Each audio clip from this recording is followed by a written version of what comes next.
وَإِنَّكَ لَعَلَى خُلُقٍ عَظِيمٍ صدق اللہ العظیم۔ عزت کے بے پایہ فضل و احسان سید الانبیاء امام الانبیاء حضور حضرت محمد مصطفیٰ احمد مجتبی صلی اللہ علیہ وآلہ وبارک وسلم کی نالین پاک کے تصدق سے اس عظیم الشان سیرت کانفرنس میں ہم سب حاضر ہیں، جس کے انعقاد پر عزت مآب محترم و محتشم جناب میاں غلام محی الدین اویسی صاحب زید شرف و مبارکباد کے لائق و مستحق ہیں۔ میری خوش نصیبی ہے زبدۃ الصلحاء عمدۃ الاتقیاء عکس جمال سلطان العارفین حضرت خواجہ محمود احمد اویسی صاحب زید مجدہ سجادہ نشین آستانہ عالیہ شاہپور شریف جلوگر۔ جہاں تک رسول کریم صلی اللہ علیہ وآلہ وبارک وسلم کی سیرت طیبہ کا تعلق ہے تو سیرت طیبہ کی اس قدر اہمیت ہے، اسلام کی پہلی وحی اترتی ہے، رسول اللہ صلی اللہ علیہ وسلم کفار قریش کو جمع فرماتے ہیں اور ان کے سامنے میرے کریم آقا اسلام کی دعوت دینے جا رہے ہیں، مگر براہ راست رسول اللہ صلی اللہ علیہ وسلم نے انہیں یہ نہیں فرمایا کہ اللہ وحدہ لا شریک ہے، بتوں کی عبادت کو چھوڑ کے رسول اللہ صلی اللہ علیہ وسلم نے ارشاد فرمایا اگر میں تمہیں کہہ دوں کہ پہاڑ کی اس اوٹ سے دشمن تم پہ حملہ آور ہو رہا ہے تو مان لو گے؟ سب نے کہا مان لیں گے، اس لیے کہ ہم نے آج تک آپ کو صادق و امین ہی دیکھا ہے۔ بڑا قابل غور نکتہ ہے، رسول اللہ صلی اللہ علیہ وسلم نے اسلام کی حقانیت اور صداقت کی سب سے پہلی دلیل ہی اپنی سیرت طیبہ دنیا کے سامنے پیش۔ اس کے باوجود جب انہوں نے حجت مانگی، دلیل مانگی، آپ جس خدا کی طرف دعوت دینے والے ہیں دلیل تو دیجئے، تو اللہ رب العزت چاہتا تو پتھروں سے کلمہ پڑھا دیتا، چاہتا تو سمندروں کے قطروں سے کلمہ پڑھوا دیتا، اللہ رب العزت چاہتا تو سورج کو مغرب سے طلوع کرا دیتا، چاند کے دو ٹکڑے کروا دیتا، یہ ساری اس کی قدرت کی دلیل ہو جاتی، مگر سیرت طیبہ کی اہمیت اس قدر ہے، فرمایا محبوب ان سے کہہ دیجئے فَقَدْ لَبِسْتُ فِيكُمْ عُمَرًا مِّن قَبْلِهِ أَفَلَا تَعْقِلُونَ۔ اگر تم چاہتے ہو کہ جو دعوت میں تمہیں دے رہا ہوں وہ دعوت حق ہے، اگر تم اس کی دلیل مانگنا چاہتے ہو اسلام حق ہے تو اس کی صداقت، اس کی حقانیت کی دلیل میں اپنے پچھلے 40 سال کی سیرت تمہارے سامنے رکھنے والا ہوں۔ 40 سال اٹھنا بیٹھنا میری سیرت، میرا کردار تمہارے سامنے رہا۔ سیرت طیبہ کا یہ پہلو کہ جب آیات کریمہ اتری یقیم الصلاۃ، نماز کو قائم کرو، اب رسول اللہ صلی اللہ علیہ وسلم کیا فرما رہے ہیں؟ فرماتے ہیں سلو کما رأیتمونی اصلی، مجھے دیکھتے جاؤ اور نماز پڑھتے چلے جاؤ۔ یعنی سرکار قولی طور پر بھی انہیں سمجھا سکتے تھے کہ نماز ایسے پڑھو، قیام ایسے کرو، رکوع ایسے کرو، مگر رسول اللہ صلی اللہ علیہ وآلہ وبارک وسلم نے اپنی سیرت طیبہ کو ان کے سامنے رکھ دیا۔ سیرت طیبہ کے مختلف پہلو ہیں اور ان میں سے ایک پہلو اخلاق نبوی ہے صلی اللہ علیہ وسلم۔ اخلاق، خلق، اس کو سمجھنے کے لیے ہمیں خلق کی تعریف کی طرف جانا پڑے گا۔ کس کو کہتے ہیں؟ جس کو ہم کہتے ہیں نا اس کے اخلاق اچھے ہیں، اس کے اخلاق درست نہیں، تو خلق کس کو کہتے ہیں؟ امام رازی نے تفسیر کبیر کے اندر لکھا خلق وہ ملکہ نفسانیہ ہے، وہ طبی مہارت ہے کہ جس سے انسان کے اندر سے نیکی کے کام آسان ہو جائے۔ اس کو خلق کا نام دیا جاتا ہے۔ امام غزالی نے بڑی جامعیت کے ساتھ خلق کی تعریف کی۔ آپ فرماتے ہیں خلق نفس کی وہ قوت راسخہ ہے جس کا تعلق باطن کے ساتھ ہے، جس کا تعلق انسان کی اپنے اندر کے ساتھ، فطرت کے ساتھ ہے۔ یعنی بألفاظ دیگر خلق کیا ہوگا؟ خلق حسنہ کس کو کہیں گے؟ کہ اللہ نے اس کی فطرت کے اندر اتنا حسن کو پیدا کر دیا ہے کہ بغیر کسی تکلف کے نیکی کے کام کرنا اس کے لیے آسان ہو جاتے ہیں اور برائی کے کام کرنا اس کے لیے مشکل ہو جاتا ہے۔ اس کو خلق کا نام دیا جاتا ہے۔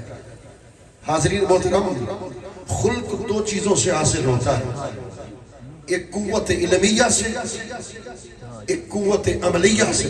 رسول اللہ صلی اللہ علیہ وسلم کی خلق کے متعلق اللہ رب العزت نے ارشاد فرمایا قوت علمیہ کے متعلق، وَعَلَّمَكَ مَا لَمْ تَكُنْ تَعْلَمْ وَكَانَ فَضْلُ اللَّهِ عَلَيْكَ عَظِيمًا۔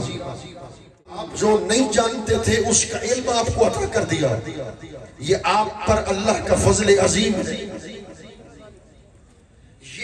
یہ جو علم آپ کو عطا کیا ہے نا، قوت علمیہ، یہ اللہ کی طرف سے آپ پر فضل عظیم ہے۔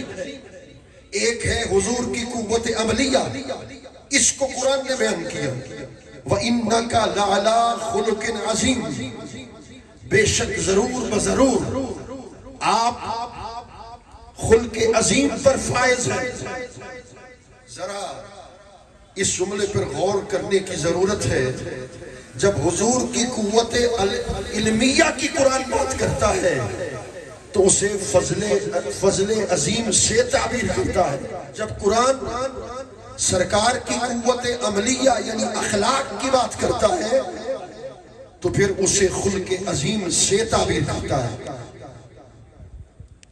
اخلاق عظیم میں ایک نقطہ عجیبہ ہے، میں حضور کی بارگاہ میں پیش کرنا چاہوں گا۔ بڑا خوبصورت نقطہ عجیبہ ہے جس کو مفسرین نے بیان کیا۔ دیکھیے اللہ رب العزت نے ادھر یہ نہیں کہا وَإِنَّكَ لِخُلُقٍ عَظِيمٍ، آپ کے لیے خلق عظیم ہے، یہ نہیں فرمایا، بلکہ فرمایا وَإِنَّكَ لَعَلَىٰ خُلُقٍ عَظِيمٍ، بے شک آپ خلق عظیم پر فائز ہیں۔ لعلا یہاں استعلاء کے لیے ہے، فوقیت کے لیے ہے، غلبہ کے لیے ہے۔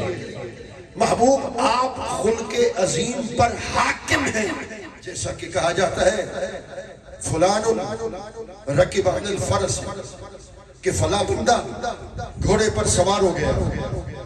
اب دیکھیے بندہ گھوڑے پر سوار ہوتا ہے تو وہ سواری پر سوار غالب ہوتا ہے، اس سواری کی باگیں جہاں موڑتا ہے سواری اس طرف چلی جاتی ہے۔ تو ادھر فرمایا وَإِنَّكَ لَعَلَىٰ خُلُقٍ عَظِيمٍ، محبوب آپ خلق عظیم پر حاکم ہیں۔ آپ جس طرف خلق کو موڑتے جائیں گے حبیب وہ خلق عظیم ہوتا چلا جائے گا۔ دیکھیے دوسرا نقطہ، بندہ کہتا ہے یہ بندہ نیک ہے، زید نیک ہے۔ کیوں کہتا ہے؟ اس لیے کہ وہ نیکی کے تابع ہے، نیکی کی اتباع کرتا ہے تو نیک ہے۔ کوئی کہتے کہ وہ اچھا ہے، کیوں اچھا ہے؟ اس لیے کہ وہ اچھائی کے تابع ہے، اچھائی کی اتباع کرتا ہے۔ نیک ہونا نیکی کے تابع، اچھا ہونا اچھائی کے تابع۔ مگر سرکار صلی اللہ علیہ وسلم کا معاملہ اس کے برعکس ہے۔ بندہ نیک بنتا ہے تو نیکی کے تابع، اچھا ہوتا ہے تو اچھائی کے تابع۔ وَإِنَّكَ لَعَلَىٰ خُلُقٍ عَظِيمٍ، یہاں معنی یہ ہے کہ رسول کریم اپنے عظیم ہونے کے لیے رسول اللہ خلق کے تابع نہیں بلکہ خلق اپنے عظیم ہونے کے لیے در مصطفیٰ کے تابع نہ ہوتا ہے۔ اچھا بننے کے لیے بندہ اچھائی کے تابع ہے، نیک بننے کے لیے بندہ نیکی کے تابع ہے۔ میں بڑا حسین جملہ بول رہا ہوں، یہاں نیکی بننے کے لیے، یہاں نیکی ہونے کے لیے حضور کتابیں نظر آتی ہیں۔ لعلا خلق عظیم، اس کو بیان کیا ام المومنین سید عائشہ صدیقہ نے، مختلف محدثین نے نقل کیا، انہوں نے ارشاد فرمایا حضور کا خلق کیا ہے؟ فرمایا وَكَانَ خُلُقُهُ الْقُرْآنُ، رسول اللہ صلی اللہ علیہ وسلم کا خلق قرآن ہے۔ اس کا کیا مطلب ہے؟ اس کا کیا معنی ہے کہ حضور کا خلق قرآن ہے؟ اس کی شرح سیدہ عائشہ صدیقہ سلام اللہ علیہ نے فرما دی۔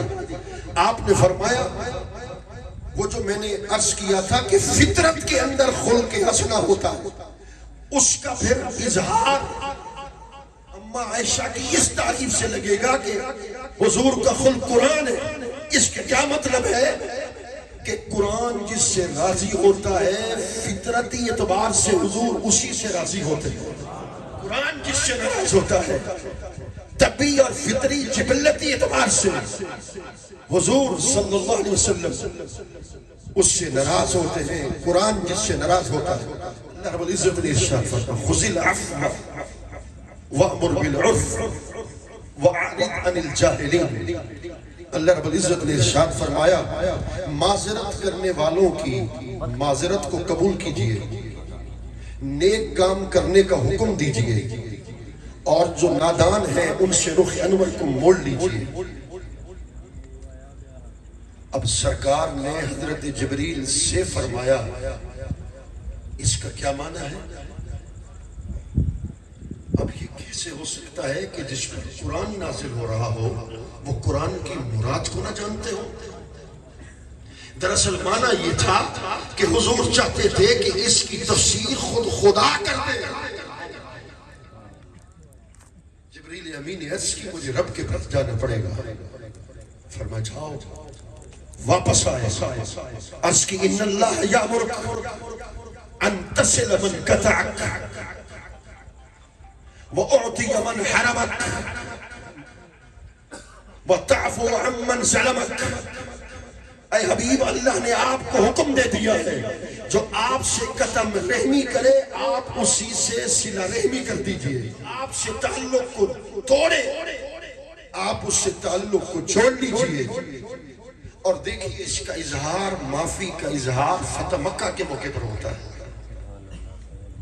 جب کفار کو خوف اور ڈر لاحق ہو گیا کہ اب مرنے کے سوا کوئی چارہ نہیں، مسلمانوں کا نبی ہم سے ایک ایک چیز کا بدلہ لے گا، حضور لیں گے ایک ایک چیز کا بدلہ۔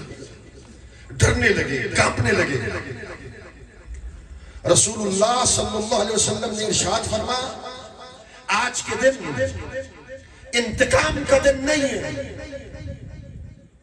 اور پھر ابو جہل بدترین دشمن ہے، جب اس کا بیٹا اکرمہ آتا ہے حضور اسے دعوت اسلام پیش کرتے ہیں، وہ اکرمہ سے حضرت اکرمہ بن جاتا ہے۔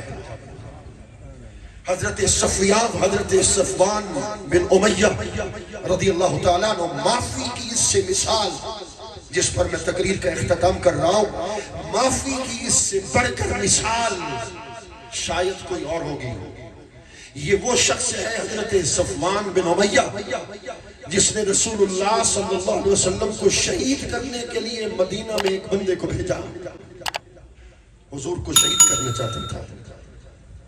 جب یہ فتح مکہ ہو گئی، حضرت عروہ بن مسعود فرماتے ہیں کہ حضرت زبیر نے سرکار کی بارگاہ میں عرض کی میرے آقا وہ ایک قوم کا سردار ہے، اسے امان دیجئے، اسے معاف فرما دیجئے۔ حضور نے فرمایا جاؤ، جو حضور کو شہید کرنے والا تھا حضور فرما رہے جاؤ اس سے کہہ دو تمہیں وما ارسلناک الا رحمت للعالمین کے مصداق نبی کی طرف سے امان۔ مگر جو بات کرنے والا تھا وہ یہ ہے، حضرت زبیر نے کہا آقا امان کی کوئی نشانی تو بتائیے، وہ ادھر سے جا چکا، جدہ جانا چاہتا ہے، سمندر میں کودنا چاہتا ہے، کوئی امان کی نشانی بتائیے تاکہ وہ یقین کر لے کہ حضور نے اسے معاف کر دیا۔ اس سے بڑھ کر سیرت کا پہلو اور کیا ہو؟ میرے کریم آقا صلی اللہ علیہ وسلم نے امام کی علامت کے طور پر اپنا امامہ شریف اتارا ہے. وہ امامہ شریف جسے رسول کریم صلی اللہ علیہ وسلم فتح مکہ کے موقع پر حضور نے سر انور پر رکھا ہوا تھا. حضور نے امامہ شریف اتار کر حضرت زبیر سے کہا ہے صفوان سے کہہ دو امان کی نشانی کے طور پر مصطفیٰ نے اپنا امامہ اس کے لیے بھیج دیا ہے. اپنے اخلاق کو درست کرنا چاہتے ہیں, اپنی سیرت کے مختلف پہلوؤں کو دیکھنا چاہتے ہیں. سیرت بڑی جامعیت ہے, سیرت میں عالمگیریت ہے. انفرادی سطح پر, ملکی سطح پر, بین الاقوامی سطح پر کوئی شخص اگر سیرت کو پکارے تو حضور کی سیرت اس کے سامنے عملی نمونہ نظر آتی ہے.